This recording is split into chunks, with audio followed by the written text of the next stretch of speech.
आजादी का Amrit Mahotsav.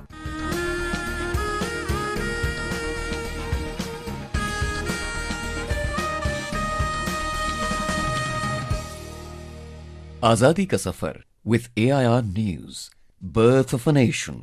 India's glorious freedom struggle is one of the greatest struggles the modern world has ever witnessed. AIR News brings you a glimpse of the struggle every day.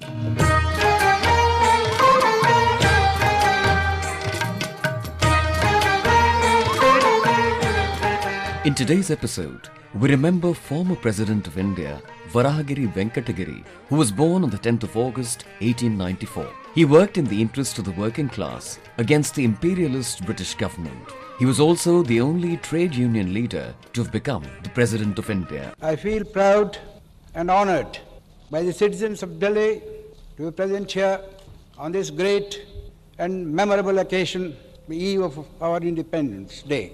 This is not the time, if I may say so, for making speeches, but it is a time for action. In the first instance, we should remember the great martyrs, our great leaders, our father of the nation, our ex-prime ministers, who have sacrificed their all for securing independence. After early education at Berhampur and Madras, Giri went to Ireland in 1913 to join the King's Inn at Dublin. In Ireland, he came in close contact with leaders of the Irish resistance movement like Eamon de Valera, the long-serving Prime Minister of the mid-1900s. He met Mahatma Gandhi in 1914 when Gandhiji visited London, and Giri went to meet him as a young student. On return, Giri enrolled himself in the Madras High Court, but left a lucrative practice and joined the freedom movement around 1920-21. He was first arrested in 1922 in connection with the picketing against auction of liquor shops.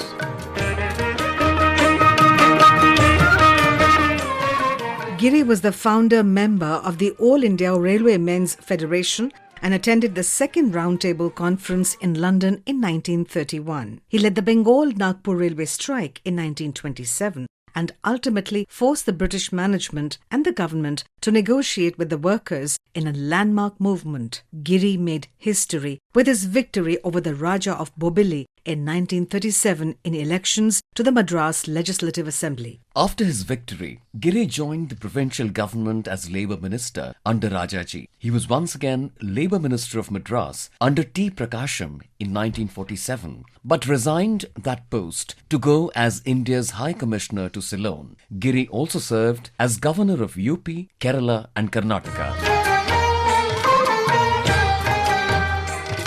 Giri became Vice President in 1967, and after the untimely death of President ZakirHussain in 1969, he became the acting president. Giri served as President of India from 1969 to 1974. During this period, several sweeping changes took place at home and abroad. Banks were nationalised. Privy purses to erstwhile princes of British India were withdrawn. East Pakistan became Bangladesh after more than 10 million refugees flooded India. V.V. Giri was awarded Bharat Ratna in 1975 for his public service. AIR News salutes the great nationalist.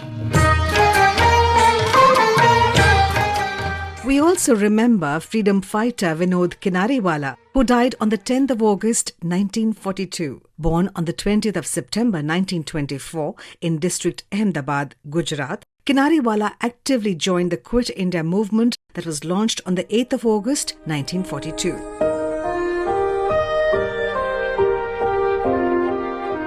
When the students of Vinod Kinariwala's college in Ahmedabad gathered in its compound to raise anti-British slogans and give the Quit India call on the 10th of August 1942, the Assistant Superintendent of Police reached the place along with his police force and ordered firing on the students. Vinod Kinariwala was killed in the firing on the spot. AIR News salutes the brave martyr.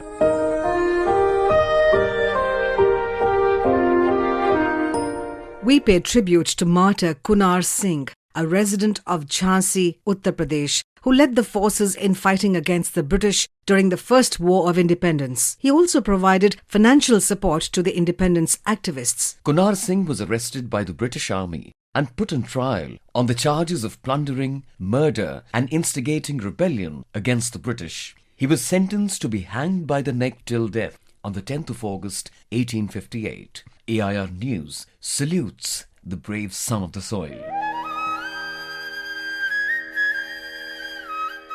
That brings us to the end of this episode of Azadi Ka Safar with AIR News. See you in the next episode tomorrow.